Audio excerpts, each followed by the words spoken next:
You're tuned in to Get Right Fantasy.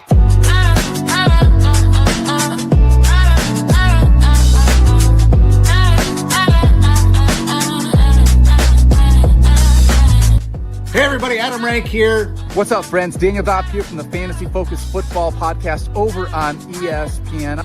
It's Fab, so you're Michael Fabiano from Sports Illustrated. You know who you can trust? If you've got some questions about your fantasy squad, Want to check out a cool show on YouTube that'll help you get ready for the fantasy football season? check out the Get Right Fantasy Network. Check out the Get Right Fantasy Network. If you are not subscribed, what are you waiting for? You want to lose your league? Head on over to YouTube. Check out the Get Right Fantasy Network because they're doing everything they can to make you a better fantasy player. You got to get right with the Get Right Fantasy Network.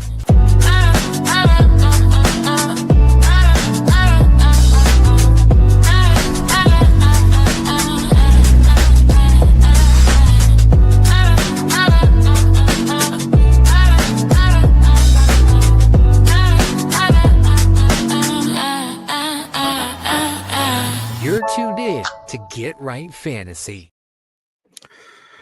What up? What up? What up, world? Welcome back to the Get Right Fantasy Network. I am Mike Herrick, aka Classic Mike, and tonight is a really special night. Not only am I here with my best buddy, Kendall VanDerBilt. Hey.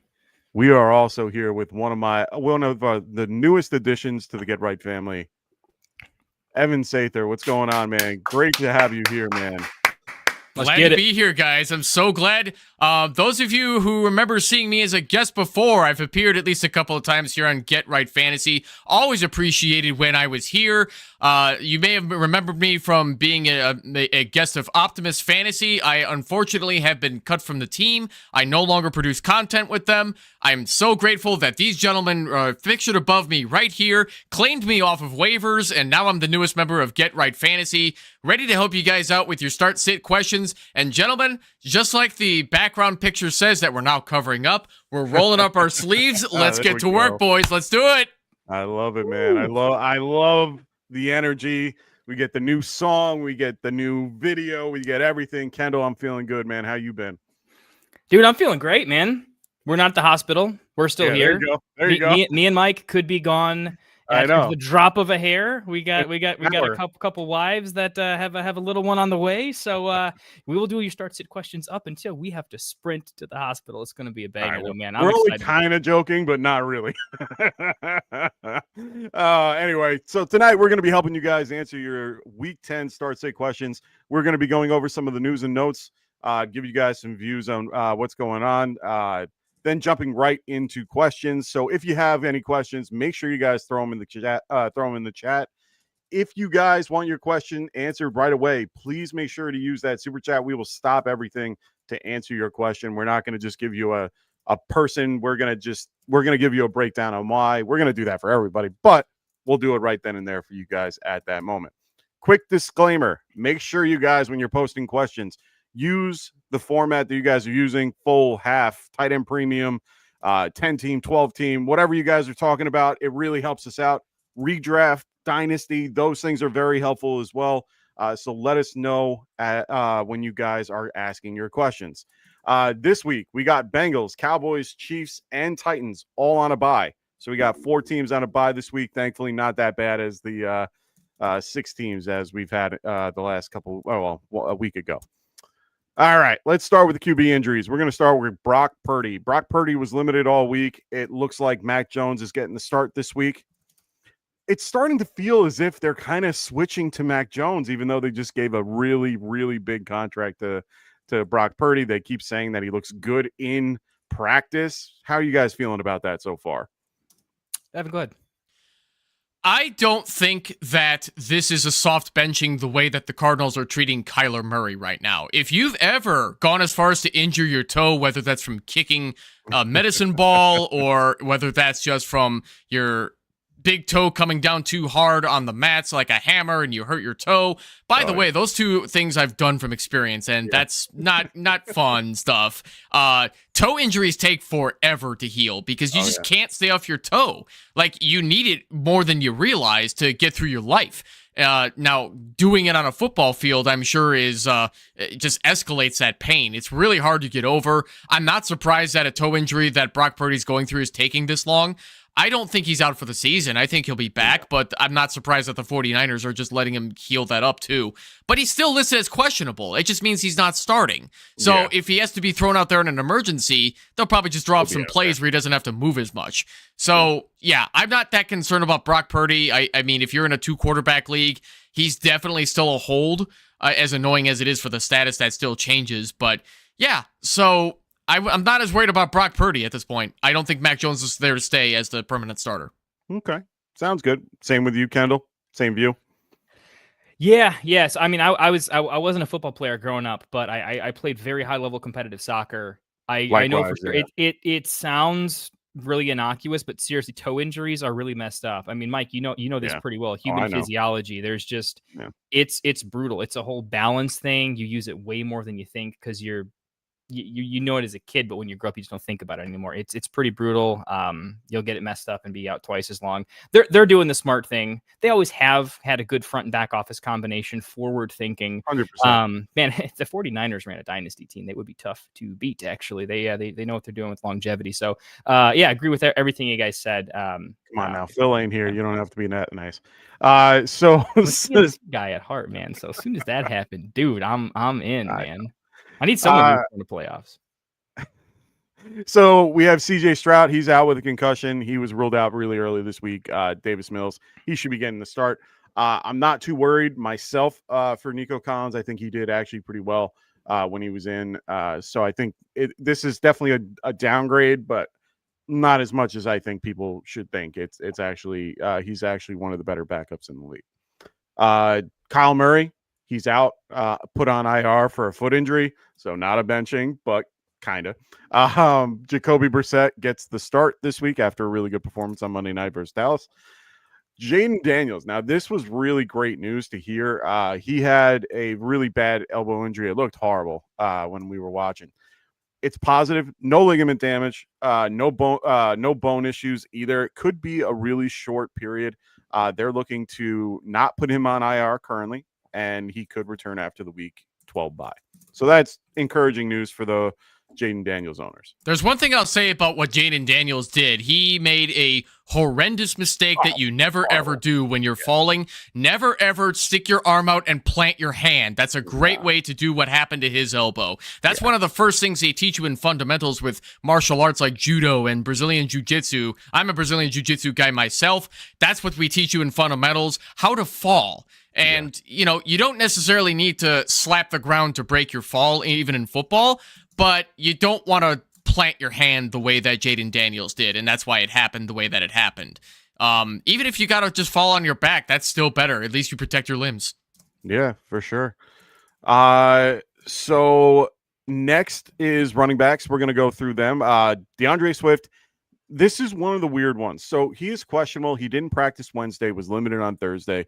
Then for personal reasons, he was out on Friday. So it has nothing to do with the injury that he had with the groin injury. We're going to have to wait and see what this does. This is really a true game time decision versus the Giants. Kyle Monangai, he did not practice Wednesday, but he was full Thursday.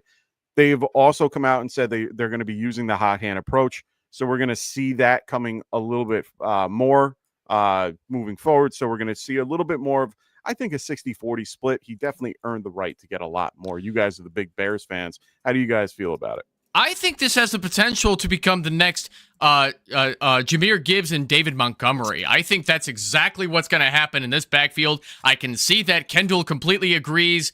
I think this is the Ben Johnson way of doing things because Gibbs and Monty do not look the same without Ben Johnson anymore. And I think that's what Ben is looking for with Swift and Monangai, where Swift is like Gibbs and Monangai is a lot like Monty. So they want to get that power backup versus the shifty, athletic, run outside type of running back the way that Swift does. And I think both are still RB2 value at worst. I don't see this being bad.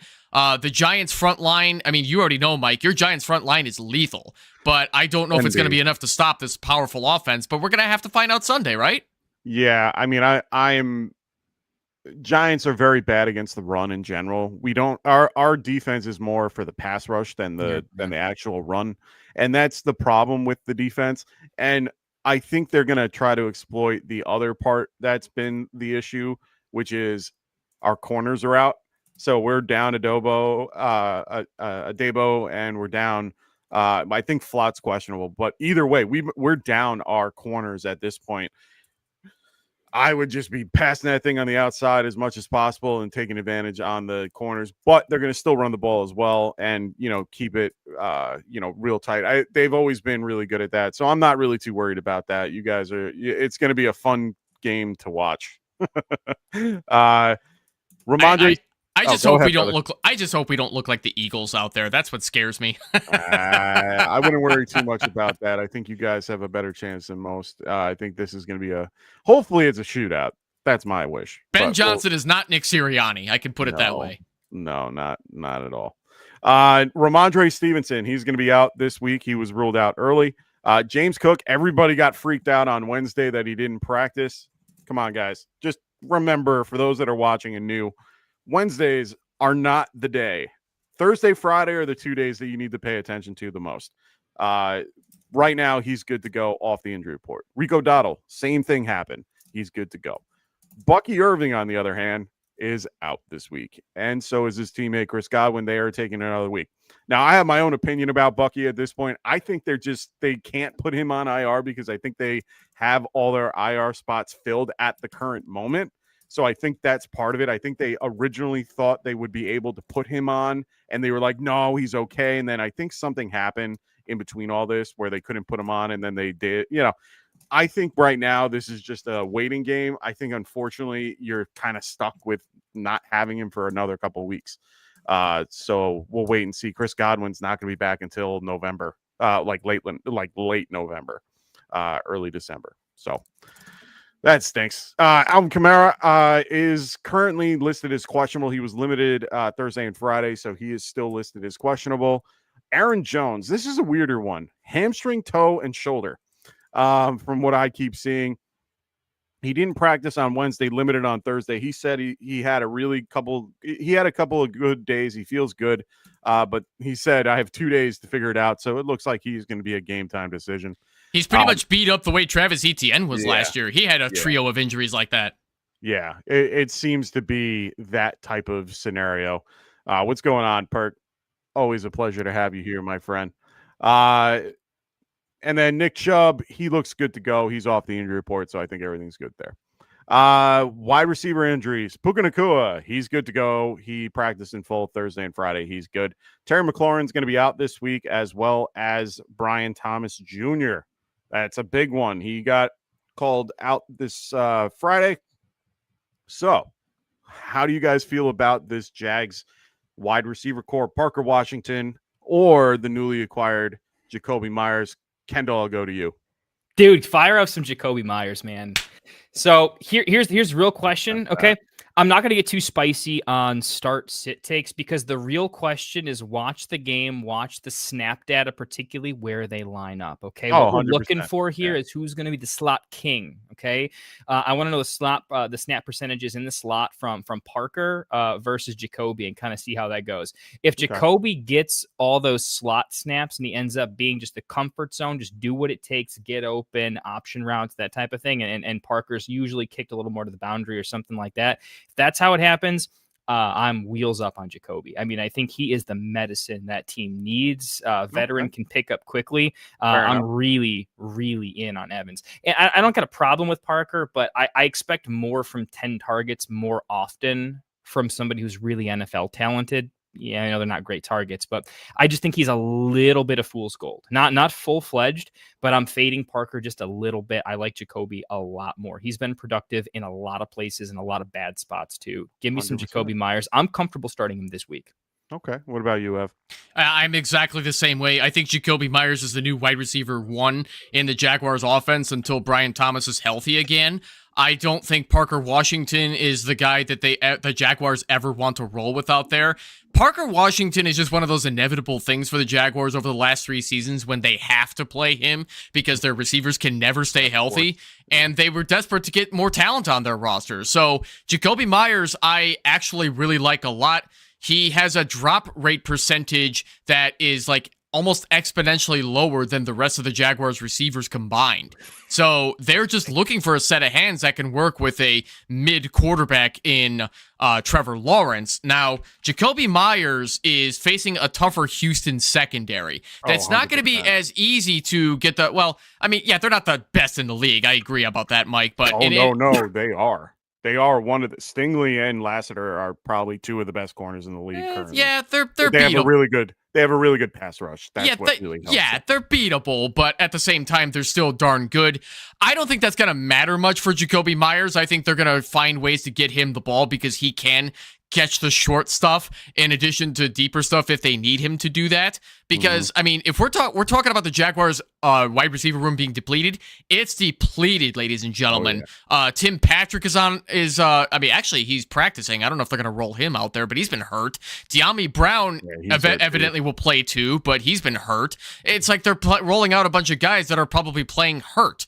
So Jakobi seems to be the healthiest guy they got out there, and they traded for him for a reason. They want him. Now, if you have a dynasty share of him, you better sell him as soon as you can.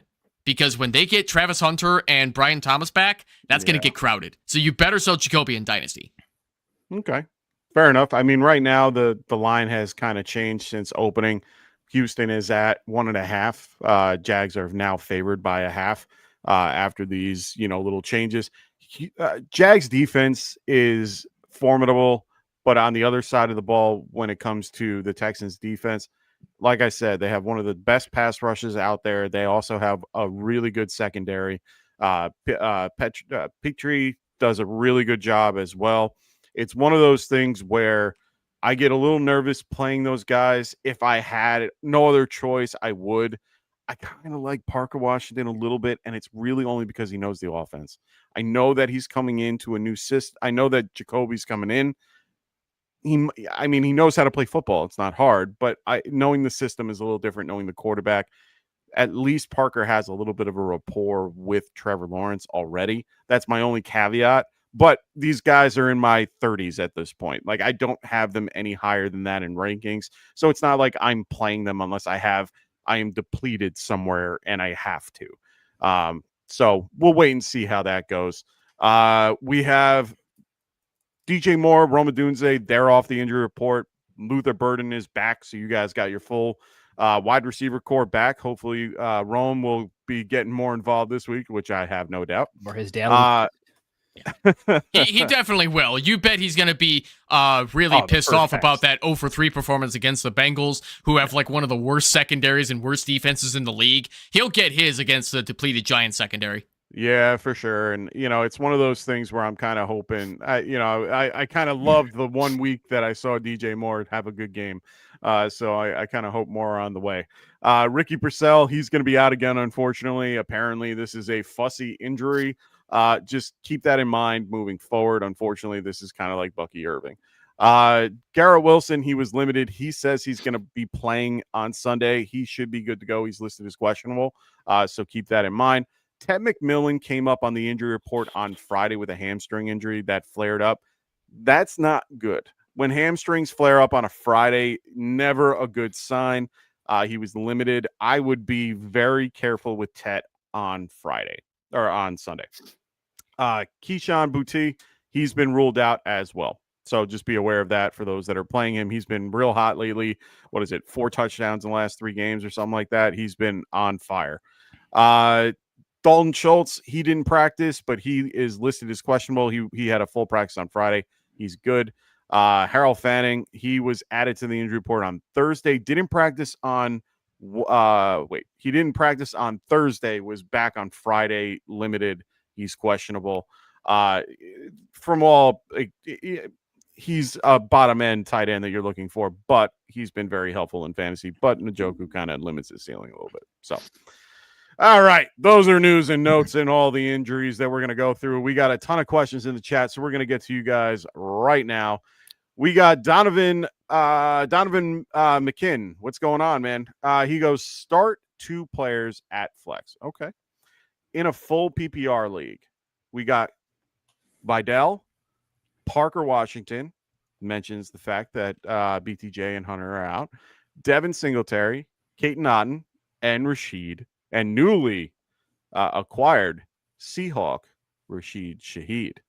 How do you guys feel about this one? I got my 2. What do you think, Evan? I got my 2. We're going to go Vidal and Shaheed here. I think those are your 2 best options. Vidal happened to have just a rough game against the Titans defense. I don't think the Titans run defense is even remotely the worst in the league. They're not terrible, but they're also not good anyway. They're still a bottom 10 defense at stopping the run. And Vidal just happened to have a bad game. It happens. He's a practice squad running back that happens to be overachieving when Hampton is out and Najee Harris is out. So somebody had to step up, and the Chargers didn't trade for anybody. So I think against a Pittsburgh Steelers defense that sucks now, he'll definitely show improvement. If he falls in the end zone, you're a heck of a lot happier. But, I mean, he's at least low-end RB2 value at worst. And Rashid Shaheed is that wide receiver 2 the Seahawks were desperate to find.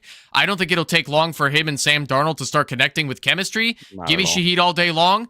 I love me some Cade Otton too, but I can't start him over either of the 2 that I mentioned because with Buka coming back and other guys that are just getting more precedent with targets from Baker Mayfield, I don't think you could count on him to do better. And now that Parker Washington now has to compete with Jacoby Myers, I don't think you can start him. And Devin Singletary sucks even from the days when he was a Bill. Oh, come on. Give him more credit than that, my friend. I almost credit for what? He's a great glue guy, though. I mean, you got to give him that. You know, he could be a great podcaster. In fact, if he becomes a free agent, we will pick up Singletary. We will have to have him. I'm in favor. I'm with Evan. I won't hold this. The idea here is my first out is Parker's unpredictable, right? If you needed if you were massively behind, I mean, maybe he's a desperation play. My first in is just pretty clearly go with the running back Vidal. I mean, he's pretty much guaranteed 15 carries. It's a nice combination of it's an offense that puts the ball in the end zone a lot. I'm going to have the RB1 for that team. Bad week, but RBs are volatile. Happens all the time. Gibbs put 4 points up last week, so we should sit him, right? I just think it's a great offense in a decent matchup, so just fire up their RB1 right now. And I like Shaheed. I love the coach knows him. Darnold's been lights out on a deep ball. I just have a feeling, this is the gut check feeling, I think Darnold is feeling himself on the deep ball. There's no way they don't try to dial one up. That's what she said. Catches or not, but yeah. Look, I will be throwing a few shekels on what's going on, brother, for Shaheed and longest catch to be longer than 40 yards. I'm going to see how that happens. Okay.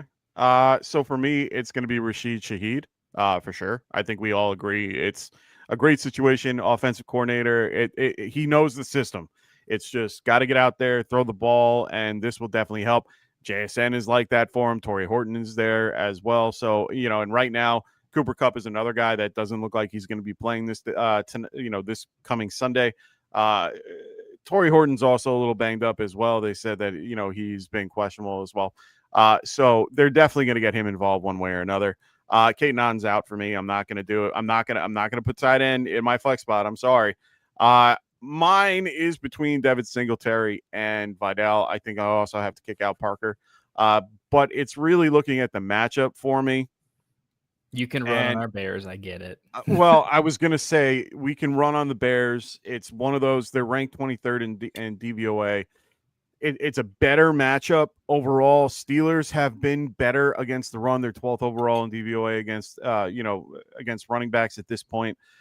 They've done a lot better since the beginning of the season when they were yes, sir. I do have to add something to that, though. The Bears' run defense is getting better. They just got Gervon Dexter back. Yeah. They also have a healthier, I feel like I should know his name, the former Atlanta Falcon. Who's that defensive tackle? Gary Jarrett? Yeah, Grady Jarrett is also back. It's starting to come together under the Dennis Allen system. So it's not a great run defense. I mean, Singletary and Tracy will probably get a few breakout runs here and there, but I don't think it's going to be a blowout the way that it has been in previous weeks. So maybe that's just homerism with confidence in my run defense, but it is slowly getting better. No, I can agree with that. We saw that, but we saw Chase Brown do well. Singletary's been getting a little bit more run in the last few weeks. I feel a little bit better, but at the same time, Vidal just doesn't have anyone else behind him. Jarrett Patterson is okay. He's formidable. He's going to help. For me, it's Vidal, even though I don't really love the matchup. So I kind of agree with you guys, Vidal and Rashid Shaheed. Let's move on to the next question. We got David Flynn. What's going on, man? Great to have you here. He goes full PPR Superflex League. All right. Who would you guys start at Superflex? Justin Fields or Jacoby Brissett? Let's start with that one. I'm just going to jump in real quick. Brissett is a clear quarterback upgrade to that team. Fantastic. I know the streak's going to run out at some point, but he's playing very good professional veteran ball. And he's making all the weapons on that team look like kind of what we thought they would do. It turns out when you just have an adult in the chair and a decent coach, like I'm not saying they're a great team and a great offense. I'm just saying the NFL is a league of parity. As much as we want, the spicy takes are fun in the NFL because we're wrong almost as much as we're right, and that gives it a lot of interestingness. And Brissett's always been a pretty good backup. He can have that's why he's a career backup game. So he's going to turn into a pumpkin enough. But Kyler's been living like it's Halloween, man. I mean, they haven't had a single spark in a while. I like Brissett. I think the offensive weapons aren't terrible enough. And I think he can get it done. Okay. What about you, Ev? Yeah, I think I have to go Justin Fields here, even though neither of these guys has a better matchup here. Cleveland is at least going to be a rough defense. I mean, it's going to be bad for Fields, especially with a couple of he's going to probably take the field more often than he's expecting with that Jets defense giving up a lot to a bad Browns offense. I think the Jets are going to have to try and figure it out with Garrett Wilson not 100% and Breece Hall not exactly. Well, I mean, he's as close to 100% as a running back can be. Yeah. They get beat up all year long, but it's going to be ugly. But I think Fields' legs is what's going to save his fantasy value, where Brissett doesn't offer that against a tough Seattle defense. I'd be surprised if he threw 2 touchdowns again against a Seattle defense that is beatable, but it's good. And it's a division rivalry matchup, so I could see Seattle just kicking the ever-living shit out of the Cardinals. Yeah, I mean, it is Seattle. Yeah, I mean, that's the hardest part about all this. I agree. Like, Justin Fields just has the higher floor, in my opinion. That's why I got to go with him. Wow, and that's the only thing. They play a lot of man defense, a lot of man D in Cleveland in general. They like the blitz. They're a very big blitz heavy team. So it's one of those that it kind of works out better for him in some way, shape, or form. Even though it's not going to be great for real football, it's going to be good for fantasy. I think Justin Fields is probably the better choice. I love Brissett more, to be quite honest. Like I'm a big Brissett fan. I love what he does. I love you guys know me enough to know that I'm a very classic pocket passer guy. But Justin Fields' floor is hard to argue with. He can put 80 on the ground without even thinking twice and lead the team in rushing at this point. So I'm going to go with Justin Fields. Also, he needs running back 2 advice. Options are Kamara or Monangai. Monangai. Yeah. Monangai. This is easy. All right. You got 2 Bears fans here. So Monangai's a better running back right now. Did you watch last week? I'm kidding. I mean, that was unreal. That was a welcome to the NFL. No, Kamara hasn't looked like that in 2 years. I agree. I hate the way Alvin Kamara is being used by Kellen Moore. What the hell is Moore thinking? Yeah, pass out more. I don't know. What are they doing out there in New Orleans? Just throw the ball to Kamara. Let him do it.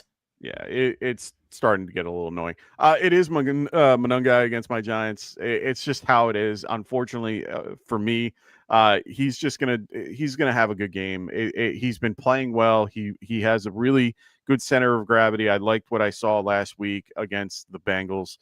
It's Monangai. Unfortunately, he can't play Kamara anymore. He also says also need flex advice. Full PPR, Parker or DK. I think this is easy for all of them. DK. Yeah. play your studs. When in doubt, play your stud. Not my favorite DK, but no, I'm not. My favorite DK is on bye right now, so it's unfortunate. My favorite DK is on the Nintendo Switch, where he's got the Bonanza game, where it's a fun, smashy game. Yeah, there you go. Anyway, I would take DK in this. It's still a tough matchup, but I would rather have. I rather trust the Mike Tomlin group, and even against the eighth ranked Chargers in this case against the pass, I'm still going with DK. It just makes the most sense. Oh yeah, for sure. Rodgers will find a way to get involved. Hey Adam. What's up, Adam? What's up? Friend of the show, my commissioner in a few leagues. Good boy. Sorry, I just clicked off you there. No, you're good, brother. So Warrior has a serious decision to make here. Another Giants fan. At least I have another Giants fan with me tonight. I forgot about that. Yeah, nice. Yeah. So we got start Davis Mills versus an injured Jags defense, 27th worst, which they really aren't, and they really do play the Texans harder than people think they do. Or Jacoby Brissett versus the Seahawks, really tough defense, which we've already discussed. So who do you like more in this situation, Mills or Jacoby? Let's go with Kendall first. Jacoby. Yeah, I'm going to go with Jacoby. I just don't – I've seen Davis Mills in decent matchups still just not be a talented NFL quarterback. So I'm not even looking at the defense. I'm just saying it could be against the 32nd ranked defense. I'm not a big Davis Mills fan. I just don't think the offensive play calling is at a nuanced level where they can elevate and make it happen. Where I think Jacoby doesn't need good offensive play calling. I think he's just an adult that can kind of keep in mind. Davis Mills has the chance to score about 2 points. That will not happen with Jacoby, even on a very bad day. So this is sort of a floor ceiling combo. I actually think they have similar ceilings on a good day, but on a bad day, Jacoby has a much higher floor than Davis Mills, and you can risk avoiding disaster is kind of where I'm making my call here. Okay. What about you, Ev? Davis Mills definitely has a good array of weapons at his disposal between Nico Collins, Christian Kirk, and Dalton Schultz. Kirk and Schultz are not exactly sexy fantasy options anymore, but that'll at least help Davis Mills not suck completely. But Jacoby Brissett is the clear better backup quarterback in the NFL, even against a tougher Seattle Seahawks defense. When you have elite weapons like Trey McBride and then Marvin Harrison Jr. that's still trying to develop in the NFL. Kyler Murray hasn't helped him one bit, but at least he's looking a little better with Jacoby Brissett out there. So, yeah, I think it's easy. Mills is a quarterback that, I mean, unless you're in a 2-quarterback league where there is nobody else left to go, Mills should not be rostered anywhere. He should be on waivers. Fair enough. I mean, they did okay versus Denver last week. I mean, it was still a rough game to say the least. I mean, he was 17 for 30, 137 yards, got sacked twice. He's a statue. Him and Brissett are both kind of statue pocket passer guys that like I said, both guys are kind of my, cup of tea when when I'm picking my quarterbacks, even though I like guys that can run a little bit more. Davis, I like kind of like what Evan said with the, the particular people around him. He has a little bit more weapons around him to make him a little bit more viable. They had a week to kind of prepare instead of just throwing him in there. I'm going to lean Davis Mills, but not by a lot. And to be fair, in this situation, I think they're kind of the same. I think they have a similar floor, to be quite honest, because I think the Seattle defense kind of puts them at that point because, even if the Jags aren't doing that well, it kind of levels them out a little bit. So for me, I'm going to go Davis Mills. I'm going to be the contrarian of this group for that one. Okay. So Warrior Loft, he goes, my other options are Fields, Penix, or Aaron Rodgers versus the Chargers. So who would you pick? Would you pick any of these guys over these two? Maybe I would. Yeah, you go first, Kendall. Yeah. So for me, I just think I'm going to chase the ceiling in this particular case of Penix and the Colts or A-Rod versus the Chargers. Like, I'm definitely going with one of those. Both games have some shootout potential. Penix got a little better last week. What's up, Albert? A-Rod, you never really know what's going to happen. I can see the Chargers putting up points, and I think the Chargers defense is they're okay. I think their Chargers defense is put in better situations because their offense is so potent, right? 100%. I don't think this is a situation where their defense is objectively very good. And I do think this is a situation where A-Rod can put up 30 points if he's forced to. I can see both of those games being pretty interesting. I think in general, I don't trust Penix yet. And I hate to say this, but I do trust A-Rod in a shootout a little bit more than Penix right now in the Colts. There's so many ways they can beat you on defense. I really worry that can be a little bit of a rough game. I'm going to go Aaron Rodgers against the Chargers and just hope the score hits the over. That's probably where I'm going with. It's just a take that I'm betting on the game that will have the most points. It's not a player take. It's more or less, I think, that has the highest chance to be a 56 total. What about you, Ev? So I could definitely see Kendall's point, especially if Penix can get it going with Kyle Pitts. And the reason I say that is because the Colts defense is damn good, except against tight ends. Yep. So you could make an argument that Penix could be a desperate dart throw play that might work. But I think the bigger dart throw play would be Fields against the Browns, because the Browns get it tough with the blitz and they play a lot of man coverage, which I don't think the Browns need more than man coverage to beat the Jets offense. But then what do you do about Fields' legs? That's where you're going to get the fantasy value. So if you're going to take a shot on any of these three, I'd go Fields over Penix. And A-Rod, well, if he can connect with DK, sure. But I just don't think it's going to be more than like mid-range QB2 value at best. Yeah, I'm kind of feeling the same as both of you in the way that, you guys are talking about it. I like A-Rod just a smidge more than the other guys that are listed. He's just been a little bit more consistent in what his play is. He does very well. Beyond who he is, he ends up doing pretty well in a lot of prime time games, if you will. He tends to come out on, when it's prime time. I'm going to lean A-Rod here if, over the Mills and Brissett's of the world. I'm going to go A-Rod for that one. I like him a little bit better. The matchup's going to be a little bit rough. A lot of it is. I mean, most of these games are going to be that type of way, but I do like A-Rod right now. Tough decision there, dude. It is. It's a tough decision, man. So we got Brighton. What's going on, man? Great to have you here. What is Breece Hall worth in a trade in Dynasty? So I got two of my Dynasty guys here. What are you saying? That you do. I'm just gonna kick it to you, Evan. It's always more fun to do the second, so jump on in there. All righty. So unfortunately, Breece Hall did not get his wish with the trade that he requested. He's going to be playing the rest of the season with the Jets. He will be an unrestricted free agent after this season. So it remains to be seen if he will sign with anybody new in March or April or even May at this point. So I think he will. I think he's done as a New York Jet after this year. So if you are going to buy low on Breece Hall, you better do it as soon as you can, because I can't see him going to a worse situation than the Jets as far as running the football. He could end up going to Tampa Bay. He could end up going to the Chiefs to make us all cry. He could end up in a lot of situations. I know the Chiefs wanted to spend a 4th-round pick to get Breece, which was kind of an insultingly low offer that the Jets were just absolutely going to refuse. Yeah. So, yeah, if you're going to buy on Breece, see how low you can go. Talk to the Breece shareholder, Brighton, and see what they're looking for. See if you could get him for like a 3rd. That would be amazing. In Dynasty? If a guy's desperate to get rid of him, it doesn't hurt to try. So I have bought Breece. I bought 6 shares of Breece in the last 2 weeks. There you go. So what?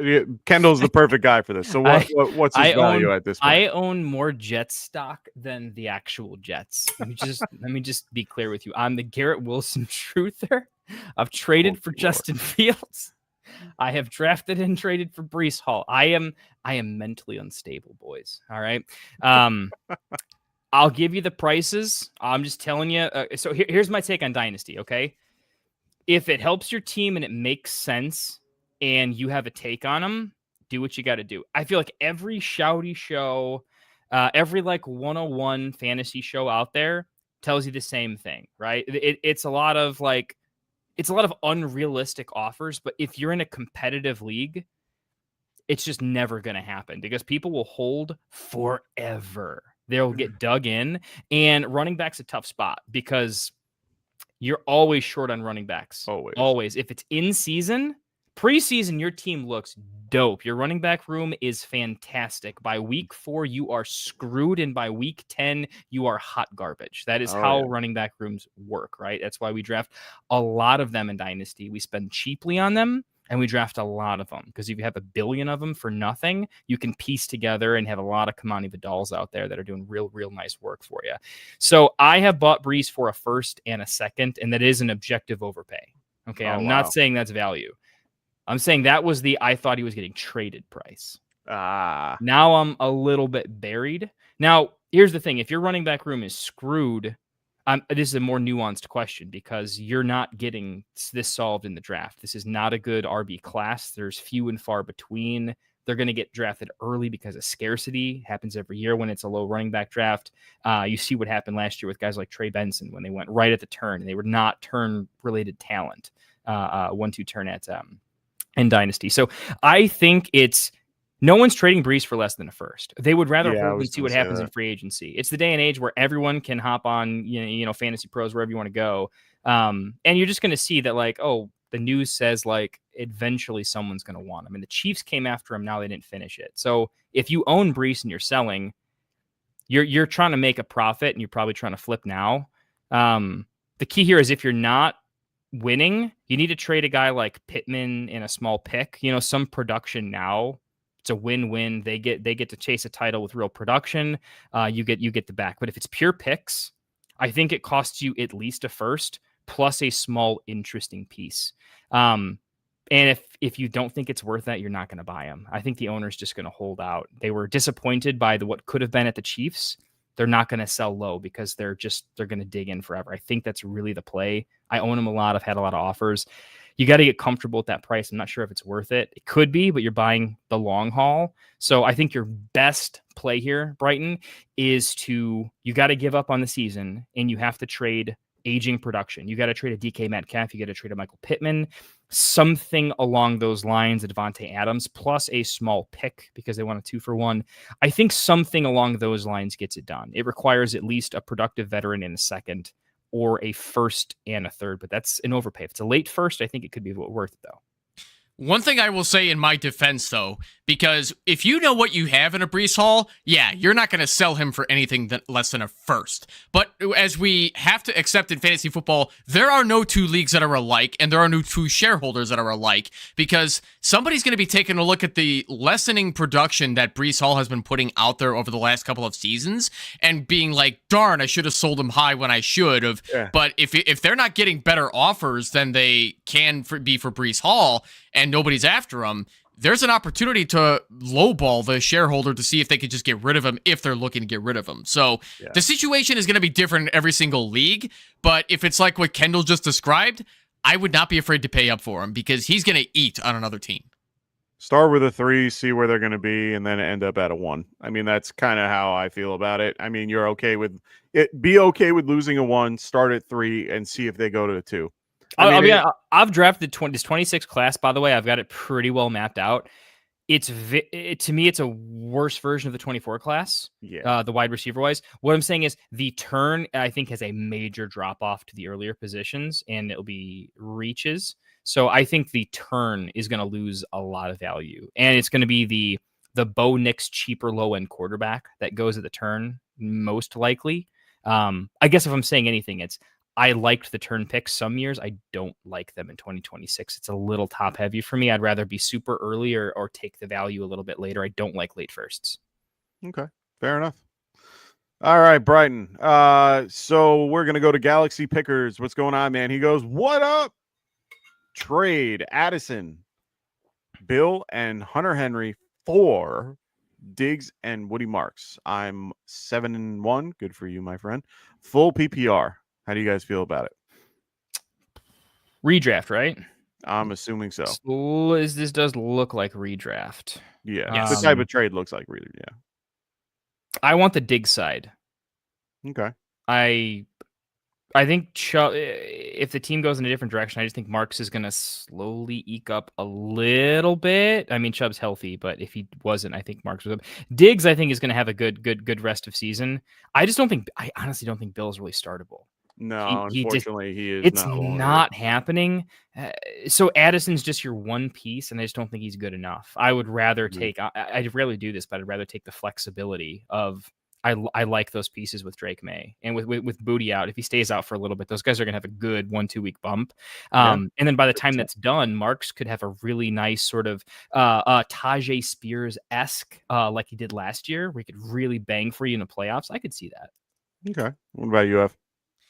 First of all, Galaxy Pickers, good to see you again. Unfortunately, you're not going to see me anymore on the Optimus Fantasy channel as I have been cut from that team. But I am here to stay on the Get Right Fantasy team, so it's good to see you, and I'm looking forward to seeing you more over here. Sorry, I had to do it. Continue. Yes. As far as this trade goes, trading, if you can get it done to the Diggs and Mark shareholder to take those pieces, I don't know what the rest of your team looks like, but it's probably damn good considering that you're 7-1. I'm fine with giving up like a very unstable option in Addison that will go up and down in value. Hunter Henry that was lucky to see 3 targets in some weeks, and then Bill Krosky Merritt, who I was very pissed off about his hype train at the beginning of the season because everybody acted like the Commanders they're finally going to get a bell cow back. No, they're not, ladies and gentlemen. No. It's a running back by committee. They love platoon backs. JCM is nothing more than a Brian Robinson replacement. Get ready to be disappointed. So, Galaxy Pickers, if you can get that deal done with the Diggs and Mark shareholder, by all means, brother, do it. Okay. I'm agreeing as well. I mean, it just makes the most sense out of this whole group. It sucks getting rid of Addison, but I'm okay with it with Diggs and Marks at this point. So, definitely on board with that. We got Raven. What's going on, man? I just know that is. I just know it's Raven. He goes. Met him as, right? That's how I met him. So that's how I know him. So full PPR: Garrett Wilson, Emeka Egbuka, or Xavier Flowers. Nice. It was taking a second. I was like, "What the fuck?" Well are we doing? played. He says, rest of the season, take their playoff schedule into account. Weeks 15 and 17. He's 6-3. Who do you like rest of the season out of this group?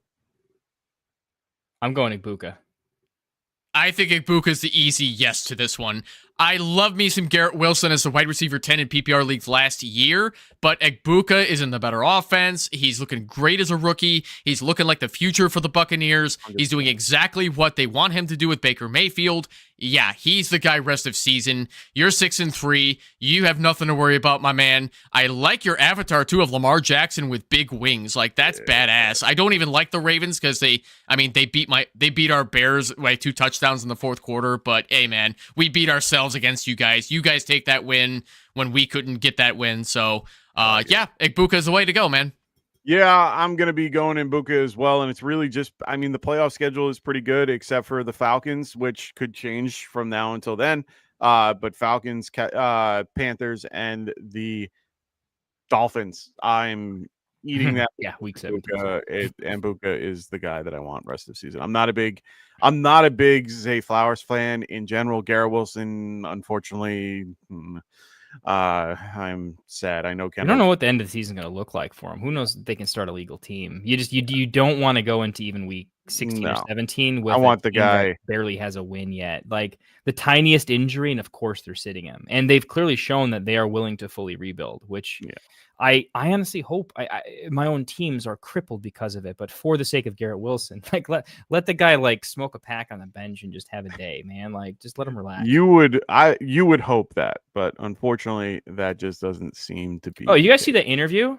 What a professional like baller answer. Oh, yeah. That was the combination of like, I'm a company man, but I'm also like a hardcore, like top 10 wide receiver in this league. That was one of the best answers I've ever seen in a press conference. Check it out if you guys haven't. He was asked a pretty tough question, and it was a great answer.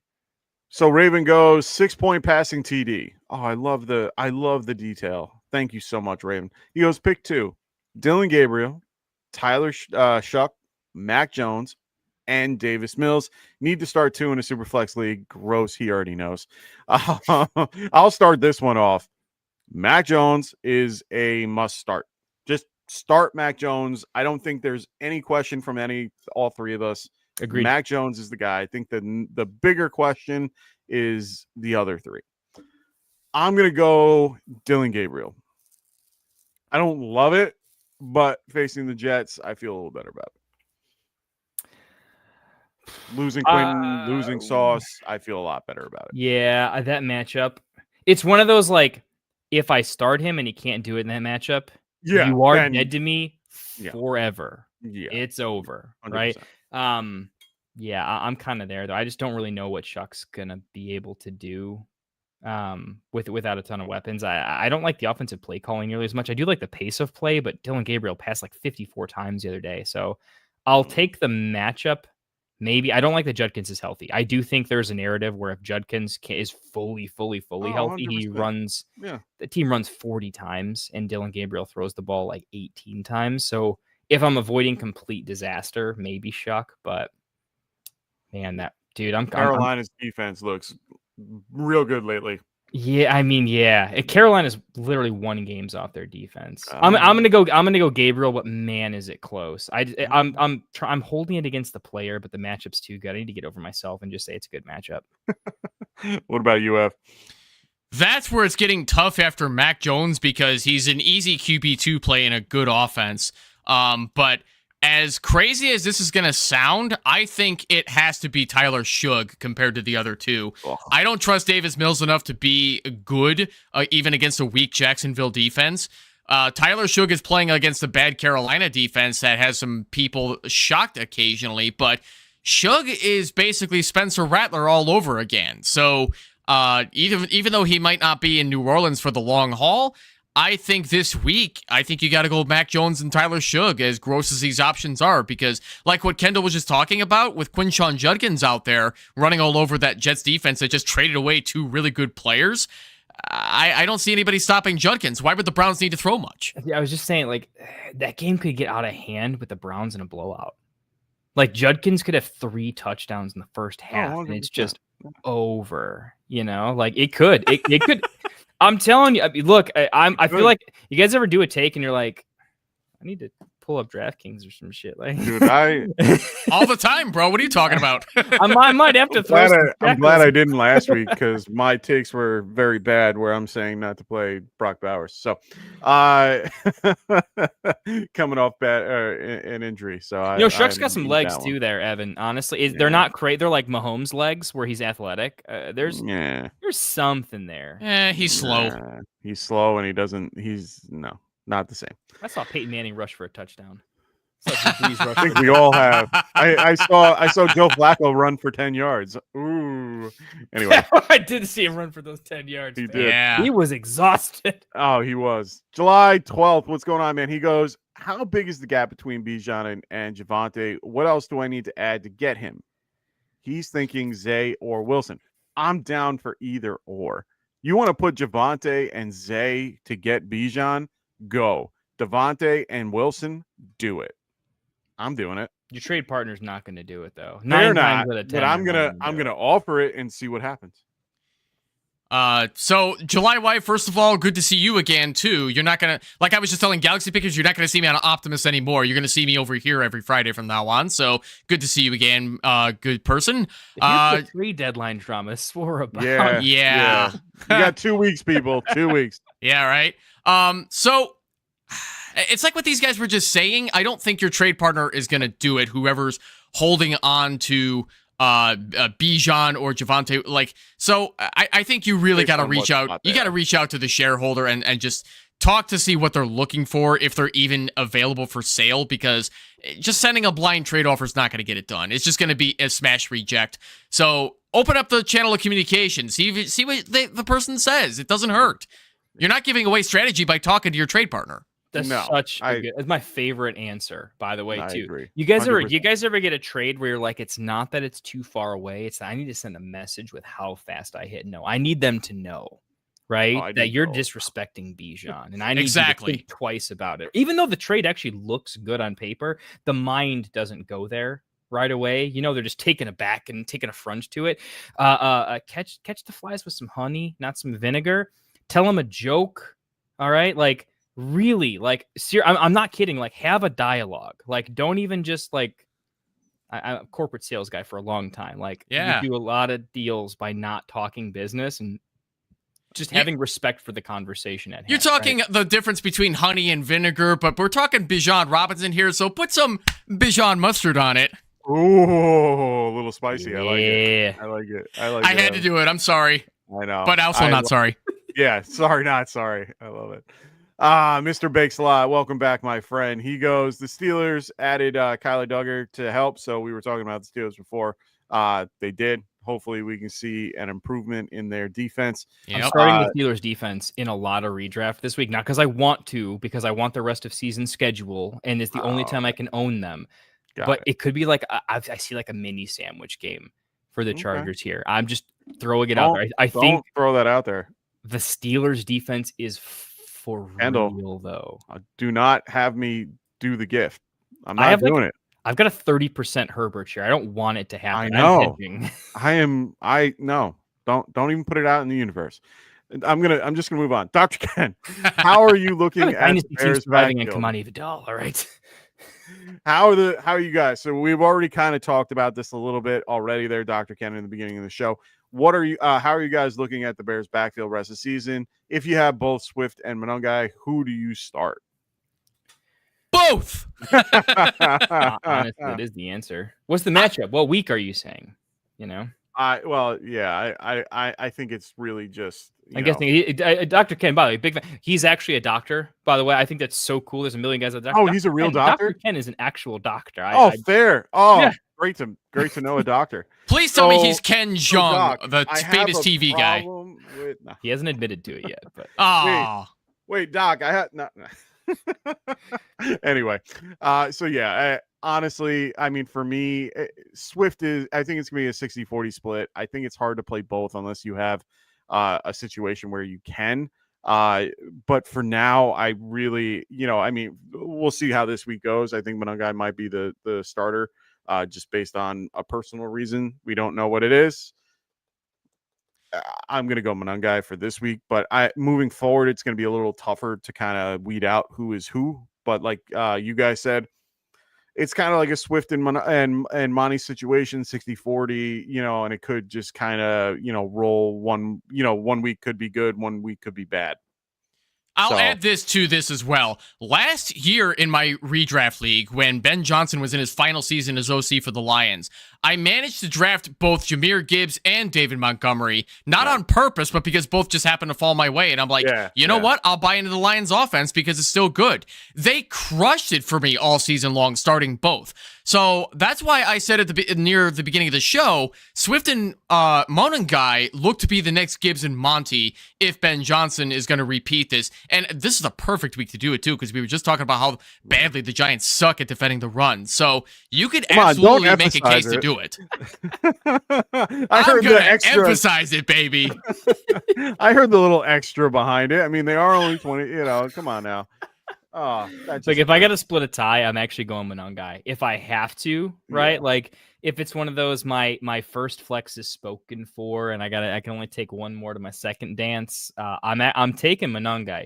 I do think he's earned the goal line back role, and I don't think we have enough of Caleb wanting to dump the ball off even when it's open. I've watched. I don't know why they don't just give it to DJ. Give it to DJ. Swift has been open for a 5-yard out a lot. And he still wants more. It's not going to happen. It's not in his DNA. Give it to DJ. I don't see the crazy pass catching upside of Swift. And I do think he loses the goal line because he's not as good as Monangai at it. And I don't think it's a knock on Swift. It's just not his particular skill set. Kenneth Walker's losing some goal line stuff because he's trying a little too hard too. Give me in good matchups. I'm going Monangai. The real question is what happens after this week. This has to be a 1 week question, much like Parker Washington versus Jacoby Myers. We want to look at the snap data. We want to look at the neutral scripts data. We want to dig into what the coaches were feeling about it. But if you're asking us in a 1 week window, I could only tell you Monangai. That's just my take this week. I like it. Dave Flynn, what's going on, man? He goes, need wide receiver 2 advice in my league. Options are Tez Johnson, Josh Downs or Christian Watson? Nervous to start Downs because I have Tyler Warren and Jones in my lineup at the moment. He also says that I can also pick up Coker, Austin, Kirk, or Leggett. Other than that, not much on waivers. Don't bother with those 4. They're not good enough to start on a consistent basis. I would easily rather have Tez Johnson, Josh Downs, and Christian Watson, all of them on my team. So I'd say Dave, just keep what you got so far and then see what happens in following weeks. That's the way it is in redraft leagues. You're playing week to week. Okay. I'm hyper opinion in this one, by the way. I know. I already know it's 1,000%. Who do you think I'm going with, though? Because it's not the guy I would take preseason. I'll put it that way. I was going to say Josh Downs was your dude. No. Well, one, the Josh Downs, Tyler Warren, both really can't have a good game at the same time. I don't think, in my opinion. Yeah, agree. I am hot and bothered by Tez Johnson. I am seriously hot and bothered. I'm in the flames with him. I see a real future in the NFL with him. Oh, I think 100%. he's good. Yeah. I think he's better. Not as the one. I want a super healthy Egbuka. I want him to be the guy that we're going to take away Egbuka, and Tez is going to have an absolute field day. I'm putting some money on him. I think he's going to have himself a day. And if he doesn't, I'm going to still fire him up the next day. I actually like this kid long term. Are we sure Tez Johnson is not the next Travis Fulgham? No, he's way more talented. And I watched Fulgham's big heyday situation. It was busted coverage. It was no talent. I remember watching that because I did a little fab mistake on Fulgham. Tez Johnson, when he's actually got a story. If you look up the backstory, Baker has had a long, interesting history himself. Tez 100%, had a rough story. I think saw that. Yeah. Something there. There's an off the field connection where Baker wants to see Tez do well for sure. I'm going to go straight to the rumor mill and just say I really think there's something there. And Tez is an absolute dog. Yeah, he is. I like Tez as well. I like Josh Downs a ton, but I agree that it's hard to play all 3. Playing one of the 2 is fine. If you had a better, tight end, I would say it, but unfortunately Warren is probably the better of the options. So for me, I'm going to go Tez Johnson as well. The other guys I don't mind as much as these guys. I like Coker just a smidge more than most, and it's really just because of the news about Tet. I understand it. I get it. Going against the Saints, it's not a bad matchup. They did come out with a lot of news saying that they want to get him more involved. So I do understand the reasoning behind it, but I would rather go with the better offense here with Baker in this particular case. Ravens goes, one more question. You can have 100. It's fine.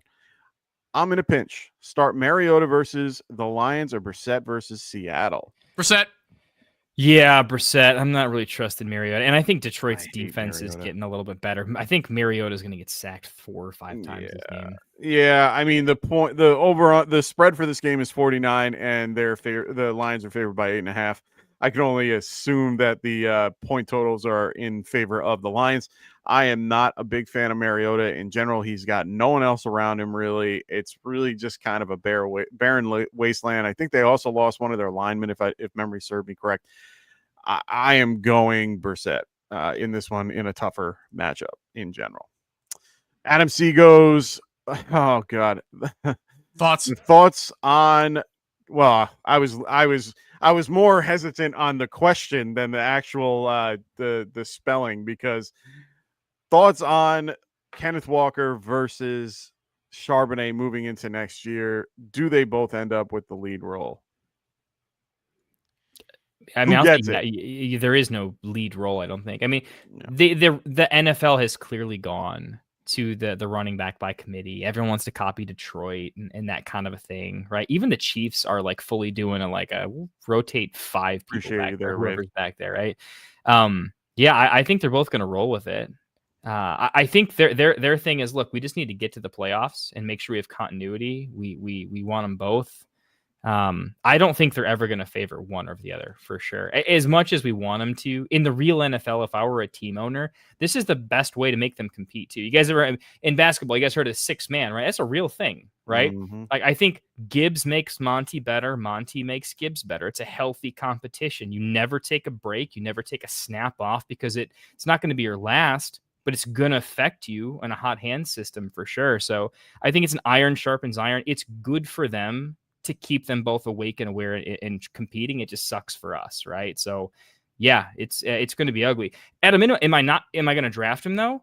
Look at how many points the offense is putting up, and it's incredibly skewed towards the wide receiver. If they start doing cover 2 shells and really getting soft in the box, I mean, I think we're going to start seeing some better games, but it may take some time. It turns out nobody wants to do cover 2, and even when they do, have you seen JSN's route highlights from last week? Incredible. I mean, uncoverable, absolutely uncoverable. That was 100%. Disgusting.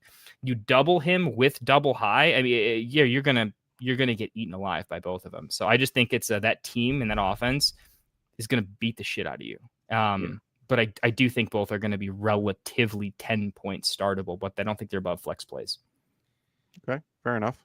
So, Adam, I think this question is best asked in the late winter and early spring because Ken Walker is in a contract year. They didn't trade him. The Seahawks seem to like him. It remains to be seen if him and his agent can successfully negotiate a new contract with the Seahawks. If he goes somewhere else, you better fire up your Charbonnet, baby. Like, I have both Walker and Charbonnet on my Dynasty team just in case that does happen because I love me some Charbonnet, but the Seahawks seem to want to keep up the 1A, 1B approach, and I don't think they're going to be moving away from that if they keep both guys next season. So, yeah, Walker's in his contract year this year. Charbonnet's contract expires next year. So, remains to be seen what the Seahawks want to do long-term, but I don't see anything indicating that they want to move on from both. Yeah, likewise. It's just sad. I mean, I'm gonna add this part to the question a little bit because I saw it asked twice from Austin. He says thoughts on Kenneth Walker after the Shaheed trade. Do you think that if anything, does this help Walker? I don't know. I don't think it really helps or hurts. I get that. Yeah, he's asking. If it does anything, it helps, in my opinion. Okay. No, well, and I was gonna go to it in the same context. It helps because of the concept that it takes defenses out of the box. Because anytime that you see Walker in one way or another, guy's quick as hell. He's always shifty, and at the same time, I think it helps both. To be quite honest, it takes one extra guy out of the box because they have to go a little bit deeper to respect what Shaheed could do over the top. JSN can do that too. Torrey Horton can do it. I mean, all of them can do that. I think that it's one of those things where it doesn't really hurt Walker too much, but this is a high-powered offense that has been playing pretty well as of late, so I'm not going to just throw Walker away, but it was really tough. It's going to be really tough sledding over. You're not happy when you have to play Walker, to be quite honest. I mean, it's the same. He's getting 60% of the snaps, but not getting any of the reward out of it because they get to the 5, and who do they pull in? Charbonnet, because Charbonnet's leading. Yeah. He's 7th right now in red zone touches and attempts. So Walker's like a little bit of a buy for me. Last week, he didn't get in, but they did give him the whole red zone, and they gave him back to back. We're gonna they were like begging him to get in just to make it kind of fair. So I was hoping he did. You guys got to admit though, right? The floor is pretty high. Like, are we like, oh my god, those guys are great? They're objectively at their floor with how they're scoring though, right? The team's putting up 28 plus points a game. So we want to see more, but that is the worst you're going to see from these running backs, right? Like, that's a pretty solid floor. Gibbs can score 4 points. I'm not sure that either of these running backs have scored lower than that this year, to be honest. It's a decent floor at a position with volatility. So the one thing I'll say too is that that felt like how does this affect Marlon Mack style of question where Walker is not going to be impacted by Shaheed whatsoever, Ashton. So the one thing I'll say is that there's a big reason the Seahawks traded for Rashid Shaheed because Cooper Kupp got hurt, Jake Bobo got hurt. They needed the talent to spread the field because Shaheed's a good deep threat guy, whereas they can use JSN in the slot for the shorter stuff. So they just needed that piece to keep the offense gelling the way that it's been. So this really isn't going to be impacting Walker. You can continue to fire him and or Charbonnet up as low-end RB2s. Yeah, I agree. Very clear. That's exactly my thoughts too. Will another Giants? I love it. It is Parker Washington or Wandale. I think this is easy for all of us. Wandale. Are we finally on boat? Me and Mike are stupid high on Wandale. Absolutely unreal high. Like 1 to 10. Evan, like where in the fan? I can't do the. I can't do the. Oh, I have to like make it work. The Wandale. I was gonna do the Jameis, but I was gonna say that too. Our viewers are gonna spike. Let's see what. Oh my God, yeah. I know my friends are gonna go nuts. I shouldn't be rooting for Wandale too hard because we are facing him on Sunday, but you know what I mean. Wandale is still going to get his volume. Have to get some volume while they lose. Well, yeah, our secondary still hurts, so I don't know if they can cover him. You guys have the same issue we do. You guys have the exact same. We are down corners. We are both down crazy corners. We are both down 3 at least. So it's one of those. I'm playing the matchup. It's clear. It's Wandale. So let's move on to Hayden Hubbard. Hubbard, what's going on, man? Need to start 2 out of 4. Got it. Shaheed, Monungai, Vidal, and DJ Moore. Full PPR. Let's go Shaheed and Monungai. We've been having the same 4 guys being asked, or 3 guys at least being asked. I hate when I get things like this and then I don't know it in advance to have that PPR or half PPR, bud. Full. Oh yeah, full portfolio. There we go. Evan, we've agreed on no problem everything. there, Patrick. Anytime, man. If you guys make sure you like and subscribe, we are always around. We are getting to your questions. Don't worry. I promise we're almost there. I see it in the chat. My friend, you need to get into the Discord as well. Oh, yeah, it's free. If you've seen what I've done the last couple of days, I've written several leather-bound books in there. Me and Dr. Ken have been writing theses on redraft strategy advice. Get in the Discord. All right. I promise. I have 2 going on 3 kids, and I'm still finding time. So I need you to know that my honey-do list after spending hours in there is outrageous, and I have too much love for the game to quit, though. Evan, I'm only going to slightly disagree with you. I've realized I'm just in the flames this week in the Bears matchup. Yeah. I do think that it's Rome's week, not DJ's week. So I'm going to go Shaheed over DJ Moore because I'm pretty spicy on that. DJ Moore is the floor play, but I do think Shaheed catches a long one. I'm really feeling it. But Monungai is my first in. Actually, I'm in there. And if I'm wrong, I will eat it. Hayden, I will give you, free takes, first come, first serve whenever you want. But I'm going Shaheed Monungai. Okay. I have to agree with the take because I'm not a big I don't think Vidal is in a good spot. I think, and I unfortunately agree about DJ Moore. He had his week last week. They're not gonna they're gonna give it back to Rome. I see you in there, homie. What's happening? Nice. I love it. So let's go to Adam C. Addison or Sutton rest of the season. For me, it's Addison. I love Sutton. I love Sutton. I really do. Addison's just a better overall receiver. I hate to say it, but I think I have to agree as well that it has to be Addison over Sutton. Sutton, I think, is a better wide receiver than what the offense is doing to him. After last week. This Broncos offense sucks. Oh, man. I 100% agree. I don't like what Sean Payton is doing with his coaches, making this the most unstable offense I've ever seen. More unstable than my Bears, which is really saying something. Because Sutton can get like 10 targets against the Philadelphia Eagles and then get 4 targets against a terrible Raiders secondary, which makes 0 sense at all. Even on Thursday Night Football, it makes no sense. And I get they couldn't throw a lot because of the wind, and you could just see him clutching every time. You could tell that he even said he wasn't open. It's like, come on, bro. Like, you have a decent arm to get it to where you need to get it, and you were going with the wind there. You could have made something happen. And the fact that you're giving your boy Troy Franklin, 10 targets a game, and you can't get something going, come on, man. And I think Franklin's a big part of that as well. But I do like Addison as well. Addison is just a overall good receiver that is with a good. I mean, JJ's elite. It makes it where it kind of helps each other.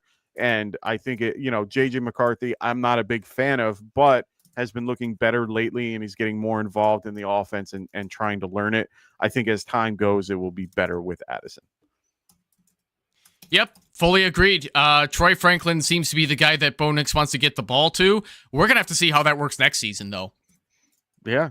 No, I love it. I will see. I mean, I love Bo Nix. I'm a big fan. We're just, he's been disappointing the last few weeks. And Patrick, anybody who has a Tony Soprano avatar is always cool with me. I love that show. I love it. So, Patrick, we're going to get to your question. He goes Shakir, Jennings, Devontae Smith.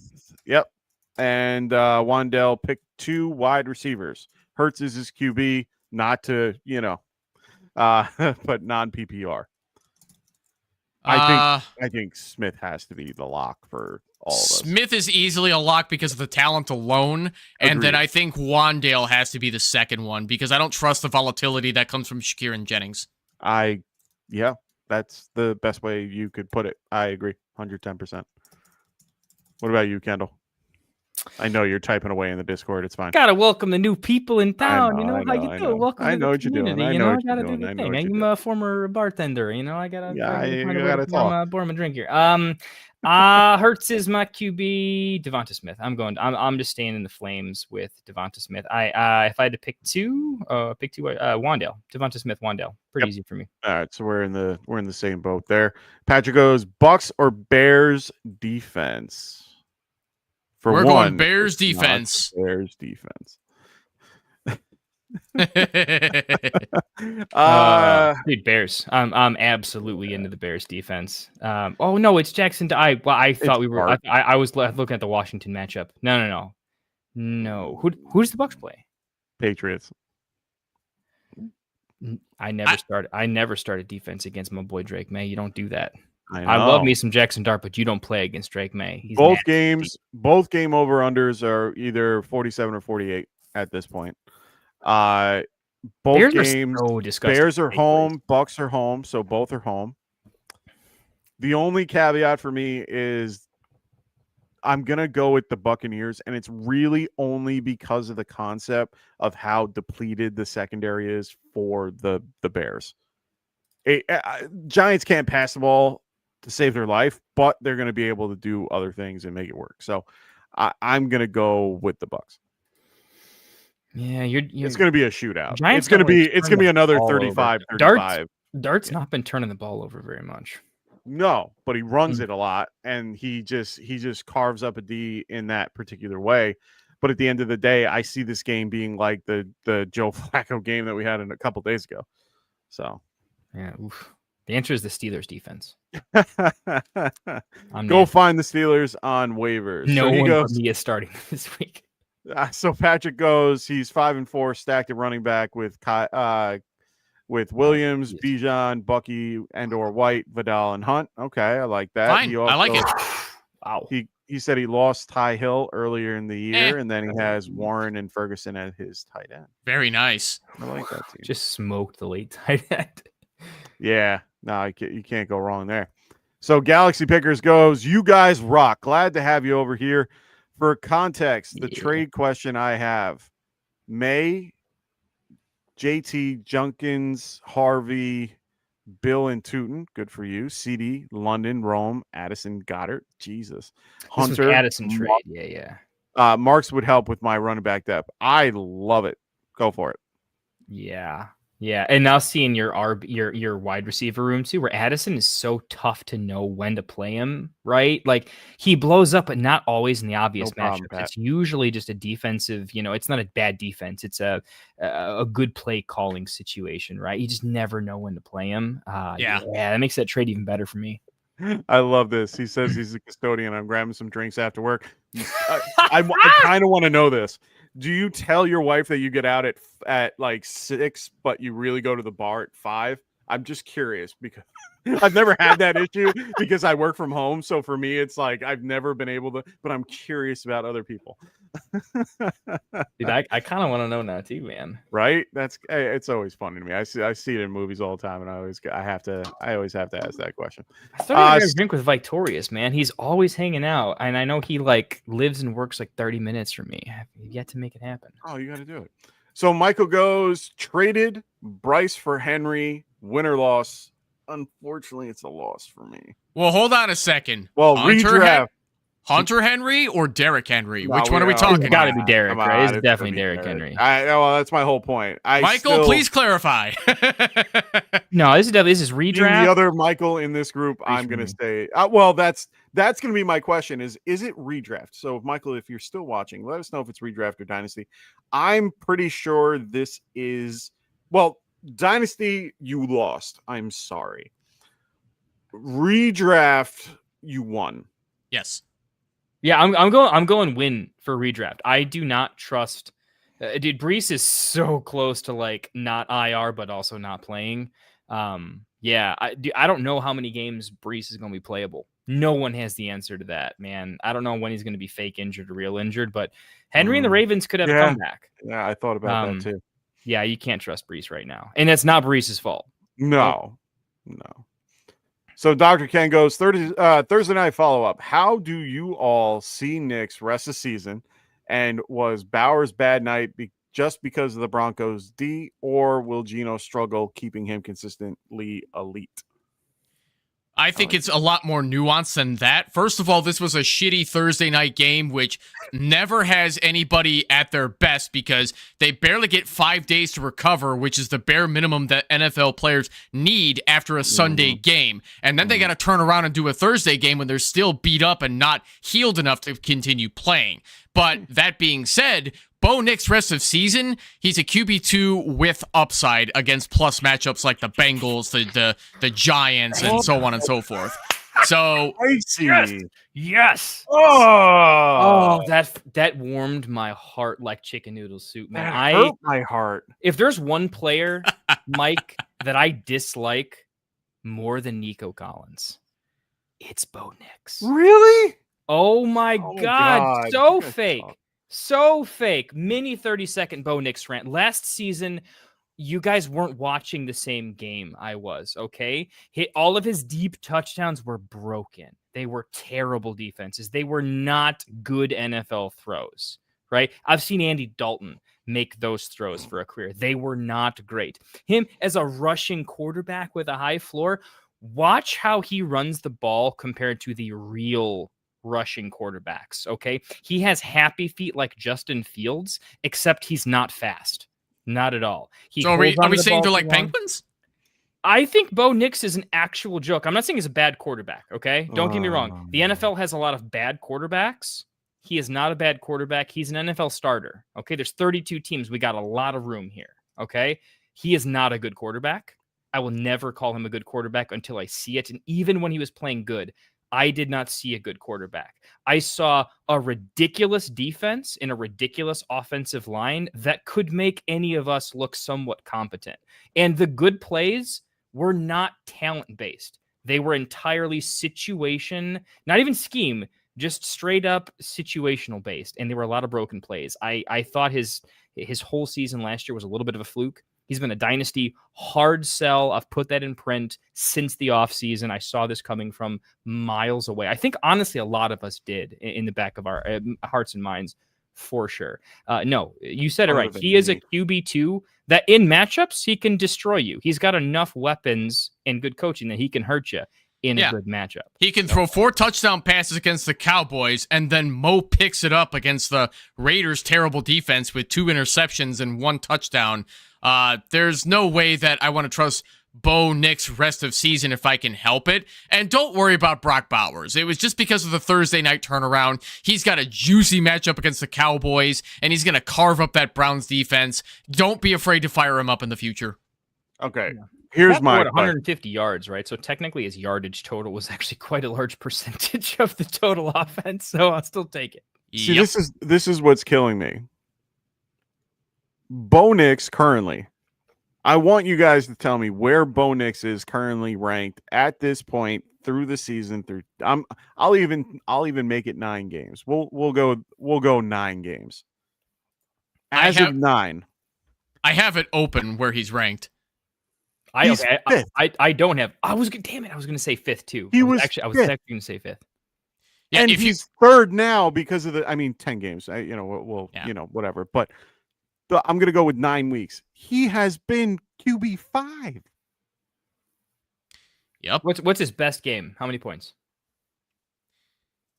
I have him at 26 points.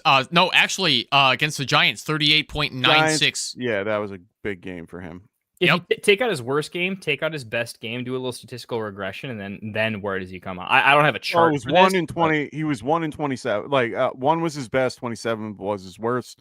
He had 11th, 19th, 5, 15, 21, 6 and 14, and whatever last night is, because unfortunately it's 1 at this point because he he beat Gino. So beyond that, I mean, math here.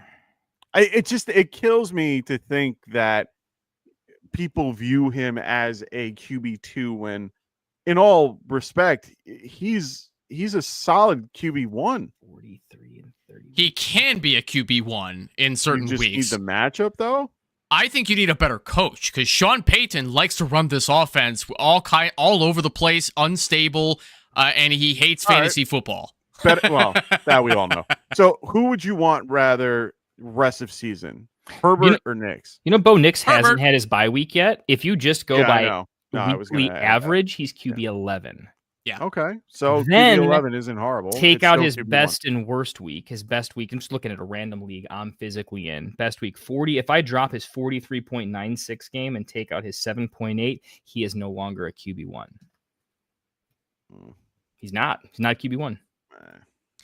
I have to agree with that. It's not a facade, but it's a misleading to look at the numbers as they are and go, oh, but he is a QB1. He's proven he can do it. Yeah, against terrible defenses that let him get in the end zone because he's got wheels. But if we take away the wheels, like what happened against like the Colts or the Cowboys in their first matchup, which I don't know if that'll happen again. But yeah, he's got to rely on his arm if he can't run. Yeah, no, I get that. I mean, most of the games he hasn't put up more than, I think his lowest is 150, and that was last night. He put up the most is 326 against Cincy, which anyone can do. But he does have a tough matchup against Kansas City next week. He does have easier matchups after their bye. They have Washington. They have the Raiders again, but it's in a dome. So I'm going to give him the little credit that's credit's due. They have Green Bay, which is a tougher matchup, Jacksonville and the Chiefs moving forward. So, yeah, I can see him being a QB finish at a QB2 at the end of the year. I still see him as a viable quarterback moving forward, as someone that you can use. Most of the time, you have no one else available at that point. And I don't think anybody's saying he's not viable. Yeah. I don't know.